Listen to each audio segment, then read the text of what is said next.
Halo semuanya, Assalamualaikum warahmatullahi wabarakatuh. Perkenalkan, nama aku Faizal Muhammad. Aku NIM-nya 1040-525-00024. Nah, kali ini aku mau menerangkan tentang makna mengikuti sunnah Rasulullah SAW. Ikuti yuk, sini. Nah, Besti, dalam kehidupan modern seperti sekarang, banyak banget nih orang yang mencari panutan dan pedoman hidup. Namun, bagi seorang muslim, teladan terbaik itu sudah jelas, yaitu Rasulullah SAW.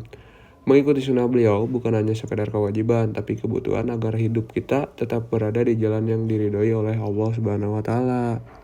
Pertama yang akan kita bahas ini adalah pengertian sunnah. Nah, apa sih itu sunnah? Sunnah adalah suatu amalan yang dianjurkan dan akan mendapatkan pahala jika dikerjakan, namun tidak akan mendapatkan dosa jika ditinggalkan. Jadi amalan itu tuh dapat berupa sholat, puasa, maupun kebiasaan kecil sehari-hari. Nah, secara bahasa, sunnah berasal dari kata sunan yang diambil dari bahasa Arab dan berarti jalan atau kebiasaan, sedangkan secara istilah, sunnah sering diartikan sebagai segala yang disandarkan kepada Nabi Muhammad SAW. Itu tuh mencakup ucapan, perbuatan, dan ketetapan. Ketetapan itu adalah takrir atau persetujuan, baik bersifat wajib, sunnah, ataupun mubah. Jadi sunnah itu bukan hanya sekedar ritual, tapi wujud cinta kita sejati kepada Rasulullah SAW.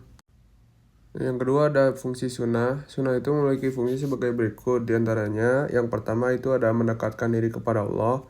Mengikuti dan mengamalkan sunnah itu juga membantu kita untuk memperkuat hubungan spiritual dengan Allah Subhanahu wa Ta'ala. Yang kedua, membentuk karakter dan etika. Sunnah itu menjadi paduan dalam membentuk karakter dan perilaku yang baik, seperti kejujuran, kebaikan, dan kasih sayang, sehingga seseorang dapat menjalani hidup yang lebih baik. Terus yang ketiga itu menenangkan batin. Mengamalkan ajaran sunnah juga dapat mendorong pertumbuhan spiritual dan memberikan ketenangan batin bagi kita semua. Dan yang terakhir itu dapat membersihkan dosa. Contohnya seperti sholat sunnah, itu memiliki fungsi untuk menghapus dosa-dosa kecil yang dilakukan di antara dua sholat fardu. Selanjutnya, mengapa sih kita harus berpegang pada sunnah? Nah, mengikuti sunnah adalah suatu bentuk ketaatan kepada Allah dan Rasul-Nya, sekaligus cara terbaik untuk kita menjalani kehidupan sesuai petunjuk ilahi yang akan membawa kepada kebahagiaan di dunia maupun di akhirat. Berikutnya ada kedudukan sunnah dalam Islam. Nah, sunnah memiliki kedudukan sebagai sumber hukum kedua dalam ajaran Islam setelah Al-Quran. Seperti pada surat Al-Hasyr ayat 7 yang berbunyi, "Wa ma attakumur rasulu fakhuzuhu wa ma annahum anhu fantahu." Artinya, apa yang diberikan Rasul kepadamu maka terimalah, dan apa yang dilarangnya bagimu maka tinggalkanlah. Nah, dalil dari hadis riwayat Malik juga Allah berfirman, "Aku tinggalkan dua perkara pada kalian, yang mana jika kalian berpegang teguh pada keduanya, maka kalian tidak akan tersesat selama-lamanya, yaitu kitabullah atau Al-Quran dan sunnah Rasulnya." Oke, berikutnya ada jenis sunnah. Yang pertama ada sunnah muakkad atau sunnah yang dianjurkan.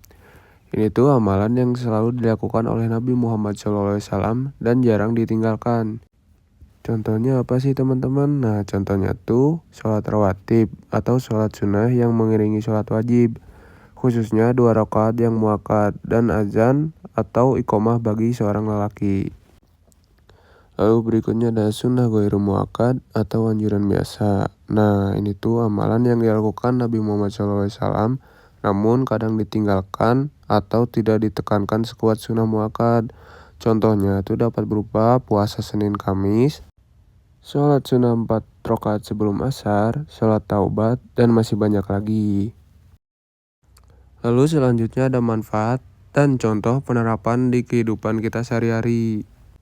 Yang pertama, manfaat mengikuti sunnah Rasulullah SAW. Yang pertama tuh kita akan mendapatkan cinta dari Allah Subhanahu wa Ta'ala. Terus hidup kita juga lebih terarah dan penuh keberkahan.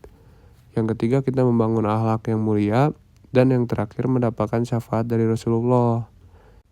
Sedangkan contoh penerapan dalam kehidupan sehari-hari yang bisa kita terapin, yang pertama ada disiplin pada waktu, seperti Rasulullah SAW yang sangat menghargai pada waktu. Yang kedua tuh kita bisa menuntut ilmu dengan niat ibadah yang serius. Dan yang terakhir, kita bisa menebar salam dan senyum kepada teman, dosen, atau orang-orang di sekitar kita. Oke, Oke, seperti Quran Surat Al-Zalzalah ayat 7, barang siapa yang melakukan kebaikan sekecil biji zarah, niscaya akan mendapat balasannya. Oke, besti-bestiku. Mengikuti sunnah Rasulullah SAW bukan hanya sekedar kewajiban, tapi kebutuhan untuk membentuk diri menjadi yang lebih baik. Dengan meneladani akhlak, ibadah, dan perilakunya, kita bisa menjadi pribadi yang bermanfaat dan siap menjalankan amanah sebagai khalifah di bumi. Jadi mari kita hidupkan sunnah Rasulullah dalam langkah hidup kita. Semoga Allah Subhanahu wa taala meneguhkan hati kita untuk selalu berada di jalan Rasulnya. Oke, segitu aja teman-teman yang bisa aku sampaikan. Semoga bisa bermanfaat buat kalian semua ya. Dadah, assalamualaikum.